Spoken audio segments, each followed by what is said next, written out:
Good morning बच्चों। मैं विज्ञान का थर्ड चैप्टर स्टार्ट करवाई थी, है ना। थर्ड चैप्टर में मैं यहाँ तक आप लोग को एक्सप्लेन कर दी थी कि जो ताप का पैमाना वो 3 प्रकार का होता है, केल्विन, सेल्सियस और फ़ारेनहाइट। ठीक है, यहाँ तक मैं आपको बताई थी। आज उसके आगे का पढ़ते हैं, ठीक है। और इससे क्वेश्चन पूछा ही जाता है, ये मोस्ट इम्पॉर्टेंट है, ठीक। तो यहाँ से आप बुक अपना ओपन कीजिए और बुक से समझना शुरू कीजिए, ठीक है। अब यहाँ पर देखो, केल्विन, सेल्सियस और फ़ारेनहाइट, इन तीनों की हम क्या करते हैं, तुलना करते हैं। क्या करते हैं और तुलना करते हैं। और एक कंडीशन ऐसी आती है जिस पर ये तीनों क्या होते हैं, बराबर होते हैं। क्या होते हैं, तीनों बराबर होते हैं। मतलब केल्विन बराबर सेल्सियस और सेल्सियस बराबर क्या होता है, फ़ारेनहाइट। तो उसके लिए सूत्र क्या होता है पता है, ये वाला। प्रथम तापमापी का तापमान पैमाना ऋण निम्नतम बिंदु, उच्चतम बिंदु ऋण निम्नतम बिंदु। कुछ समझ नहीं आया। तापमान का पैमाना है केल्विन, उच्चतम बिंदु मतलब सबसे बड़ा बिंदु क्या हो जाएगा तुम्हारा, ये 373, जो उसका हाईएस्ट क्या है, पावर है, ठीक है। निम्नतम बिंदु ना, यहाँ पर निम्नतम बिंदु क्या हो जाएगा, ये 273, जो इस पर बर्फ़ क्या होता है, जमना शुरू होता है। तो तापमान पैमाना केल्विन, निम्नतम बिंदु उसका क्या हो जाएगा, 373। उच्चतम बिंदु हाईएस्ट कहाँ गया, 373। तो उच्चतम बिंदु ऋण निम्नतम बिंदु, तो 373 ऋण क्या हो जाएगा तुम्हारा, 273। सेम द्वितीय तापमापी का पैमाना, तो द्वितीय वाला क्या है, सेल्सियस। तो तापमान का पैमाना है, वहाँ पर क्या लिखेंगे, सी। निम्नतम बिंदु उसका क्या होता है, 0, तो यहाँ पर क्या जाएगा, 0, ठीक है। उच्चतम बिंदु कहाँ जाता है, 100 पे, तो यहाँ क्या जाएगा, 100। और निम्नतम बिंदु क्या हो जाएगा, 0, तो यहाँ पर वैल्यू पुट कर दोगे। जैसे कि ये देखो, समीकरण 1 में फ़ारेनहाइट और सेल्सियस को इक्वल लिया है, ठीक है। किसको किसको, ये इन दोनों को नहीं ले रहा है, केल्विन और सेल्सियस को, इसको ले रहा है, सेल्सियस और फ़ारेनहाइट। दोनों कैसे हैं, बराबर हैं। तो यहाँ पर देखो F-32, F मतलब फ़ारेनहाइट का निम्नतम बिंदु क्या है, 32, तो ये 32 हो गया। फ़ारेनहाइट का उच्चतम बिंदु क्या है, 212, तो ये 212 हो गया। और फिर निम्नतम बिंदु है, तो निम्नतम बिंदु क्या हो गया तुम्हारा, 32 डिग्री फ़ारेनहाइट। आया समझ में कि फ़ारेनहाइट आएगा, पैमाना लिखोगे, उसका निम्नतम बिंदु, फिर उच्चतम बिंदु ऋण निम्नतम बिंदु, ठीक है। सेल्सियस का वैसे ही, ये सी है मतलब ये सेल्सियस है, तो सेल्सियस का पैमाना सी हुआ, ऋण 0, निम्नतम बिंदु 0 ही है, क्योंकि ये देख लो उच्चतम बिंदु कितना है, 100 है। यहाँ से चेक कर लो कि उच्चतम बिंदु 100 है और ऋण निम्नतम बिंदु है तो 0। ये कहाँ से आया, ये वाली लाइन से आया। जैसे गणित में मान रखते हैं ना, तो वैसे ही। अब ये मोस्ट इंपॉर्टेंट क्वेश्चन है जो मैं आपको बुक में ही एक्सप्लेन कर रही हूँ। यहाँ पर देखो, डॉक्टर द्वारा हमारा सामान्य तापमान 98.6 फ़ारेनहाइट बताया जाता है। मतलब जब फ़ारेनहाइट में जब कोई नापता है तो हमारे शरीर का ताप, किसका, हमारे शरीर का जो ताप है वो 98.6 फ़ारेनहाइट होता है। तो सेल्सियस पैमाने में यह कितना होता है, तो फ़ारेनहाइट का मान दिया है कि ये 98.6 है, तो हमको उसमें सेल्सियस में क्या करना है, चेंज करना है, ठीक है। तो सबसे पहले ये देख लो, मान रख दिए F-32 180 is equal to C divided by 100। अब ये कहाँ से आया, तो यहीं से आया है। यहाँ देखो, F में से 32 तो जा नहीं सकता, तो 32 का 32, 212 में 32 को घटाओगे तो कितना बचेगा, 180, करके देखना, ठीक है। C में से 0 का मतलब C में से 0 गया तो कुछ नहीं गया, C का C, और 100 में से 0 गया तो 100, तो इसलिए ये वाली लाइन आ गई, ठीक है। ये लाइन आई। अब उसके बाद में F-32 divided by 9 is equal to C/5। अब ये मैम लाइन समझ में नहीं आ रही हमको, हम तो नहीं जानते ये। तो ये 2 से 20 से क्या हो गया है, कट गया है। किससे काटे हैं, 20 से, या 0 से काट लो। इधर देखो, 1 0 से 1 0 कट गया, बराबर के इस तरफ है ना, तो इसलिए ऐसा काट सकते हो ना। 1 0 से ये वाला 0 कटा, यहाँ पर ये वाला 0 कटा, 2 पंचे 10, 2 निया 18। आ गया समझ में, 9/5 कैसे आया। मान किसका चाहिए, सी का। किसका चाहिए, सी का, क्योंकि एफ का मान बुक में दिया है। कहाँ दिया है, ये देखो कहाँ गया, ये है मान 98.6 फ़ारेनहाइट, ठीक है। अब मान रखने पर किसका मान चाहिए, सी का, तो सी को यहीं छोड़ दिए, F5 को पक्षांतर कर दिए, तो 5 यहाँ बटे में है, यहाँ जाके कहाँ चले जाएगा, गुना में। तो F-32 को क्या किए, ब्रैकेट में क्लोज किए और 5/9, ठीक है। अब ये सी का मान चाहिए, फ़ारेनहाइट का मान 98.6 फ़ारेनहाइट है, उसको रख देंगे। तो सेल्सियस में मान रखने पर तो सी बराबर 5/9, सेल्सियस का फ़ारेनहाइट का मान इतना था, पुट कर दिए 98.6 फ़ारेनहाइट करके, ठीक है, और -32। अब उसको जब घटाओगे तो ये आ जाएगा 5/9 666, और 666 को काटोगे तो 36 आएगा। काटोगे कैसे? यहाँ ऐसे दशमलव लगाओगे, 0 लगाओगे, 10 आ जाएगा।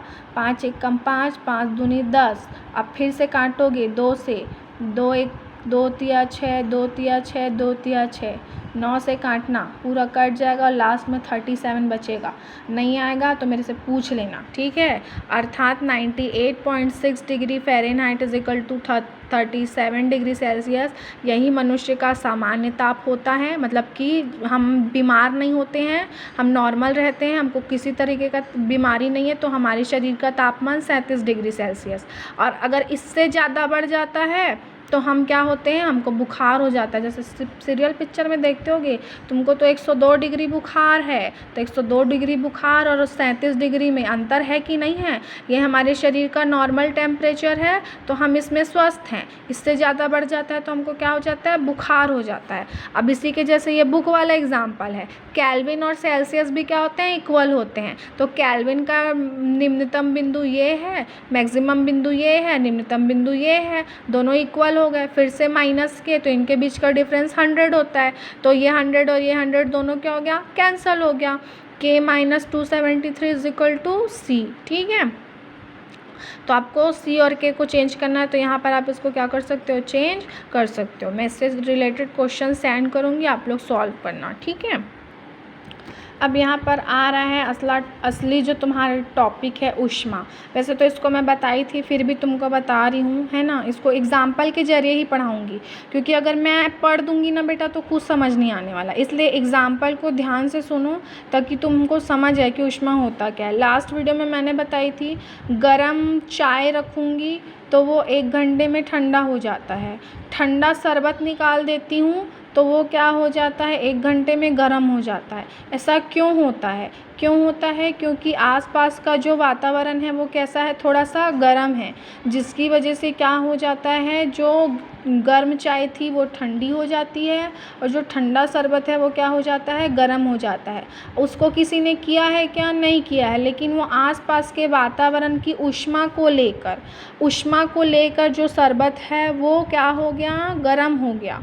और वहीं जो चाय इतना गर्म था वो क्या हो जाता है, ठंडा हो जाता है। क्यों पता है? क्योंकि वातावरण का जो तापमान है वो चाय को इंग्लिश में क्या बोलते हैं, टी। क्या बोलते हैं, टी। ये टी भर नहीं बोलते हैं, TEA बोलते हैं, है ना। तो टी का टेम्परेचर बहुत ज़्यादा था और वातावरण का टेम्परेचर कम था, तो जो टी है वो वातावरण के टेम्परेचर तक क्या होता है, ठंडा होता है, ठीक है। और ऊष्मा का आदान प्रदान तभी तक होता है जब दोनों वस्तुओं का तापमान क्या हो जाता है, एक बराबर हो जाता है। मतलब कि आप देखना, आप करके भी देख सकते हो, कोल्ड ड्रिंक को निकालना और 1 घंटे के लिए बाहर रख देना, चाय को निकालना और 1 घंटे के लिए बाहर रख देना। 1 घंटे बाद देखोगे ना तो दोनों का तापमान इक्वल होगा। मतलब कि कोल्ड ड्रिंक भी उतनी ही गर्म होगी और चाय भी उतनी ही गर्म या ठंडी होगी, ठीक है। तो हम इसको क्या कहते हैं, ये ठंडी हुई तो क्यों हुई और गर्म हुई तो क्यों हुई, ऊष्मा के कारण। और किस ऊष्मा के कारण? तो हमारे आसपास का जो वातावरण है उसके कारण, ठीक है। अब जो ऊष्मा है ना वो एक लिमिट तक ही क्या होती है, ठंडी या गर्म होती है, उसके बाद वो ठंडी या गर्म नहीं होती है। और जो ऊष्मा का जो मात्रक होता है ना उसको कैलोरिक, इस तरल पदार्थ को क्या कहा गया, कैलोरिक कहा गया। या तो देखो, मैं एग्जाम्पल के थ्रू तुम लोग को चैप्टर स्टार्ट कराई थी, तब भी यहाँ पर बताई थी कि ये देखो, जब मैं ये आग दिख रहा है कि ये आग है, लेकिन आग की वजह से आसपास का जो एरिया है वो क्या हो जाता है, गर्म हो जाता है। होता है कि नहीं होता है? तो यही जो एरिया गर्म हुआ, क्या पाके, ताप पाके, है ना, ये आग पाके जो आसपास का एरिया गर्म हुआ उसको ही हम क्या कहते हैं, उसकी ऊष्मा। क्या कहते हैं, उसकी ऊष्मा। और ये जो पानी में रखा हुआ चीज़ है, सॉरी, ये पैन में रखा हुआ चीज़ है, ये गर्म हुआ तो हम उसको क्या कहते हैं, उसका ताप। क्योंकि हम इसको छू के चेक करके बस आ सकते हैं, लेकिन ऊष्मा को चेक नहीं कर सकते। वैसे ऊष्मा का भी मान हम निकालते हैं, ठीक है। अब यहाँ पर देखो, यहाँ तक तो समझ आया होगा कि ऊष्मा क्या है, इसको एक बार पढ़ के देख लेना। अब यहाँ से इम्पॉर्टेंट चैप्टर शुरू होता है, ऊष्मा का संचरण। मतलब कि संचरण का मतलब क्या होता है, एक जगह से आना और जाना, ठीक है। तो जो ऊष्मा है वो कैसे जाती है, तो हमारे जैसे बस, रिक्शा, ट्रेन में नहीं जाती है, ठीक है ना। तो वो कैसे जाती है, 3 विधियाँ होती है। कितनी विधियाँ होती हैं, 3 विधियाँ, जिसके ज़रिए क्या करती है, ऊष्मा संचरण करती है। जैसे कि ये देखो, चालन, संवहन, विकिरण, ठीक है। तो ऊष्मा का चालन 3 विधियों से होता है, चालन, संवहन और विकिरण से, ठीक। अब यहाँ पर ये ध्वनि के बारे में दे रहा है, तो 9th क्लास में मैंने आपको पढ़ाई हूँ कि ध्वनि गमन के लिए, मतलब ध्वनि आवाज़ जो है वो एक जगह से दूसरी जगह जाने के लिए किसकी आवश्यकता होती है, माध्यम की आवश्यकता होती है। बिना माध्यम के वो एक जगह से दूसरी जगह नहीं जा सकता। तो वैसे ही ऊष्मा संचरण के लिए भी 3 माध्यम होते हैं। वो क्या होता है, संवहन, चालन और विकिरण, ठीक है। अब ये ना बहुत बड़ा है, तो इसको मैं कल तुम लोगों को डिटेल में पढ़ाऊँगी, ठीक है। और चैप्टर तो बहुत ही ज़्यादा, 2 वीडियो और बन जाएंगे, ठीक, तब हम इसको कंप्लीट कराएंगे, ठीक। तो आज वीडियो यहीं पे ख़त्म करते हैं, और क्वेश्चन सेंड करूँगी, उसको आप अपनी कॉपी में नोट कर लेना, ठीक है। चलो बाय।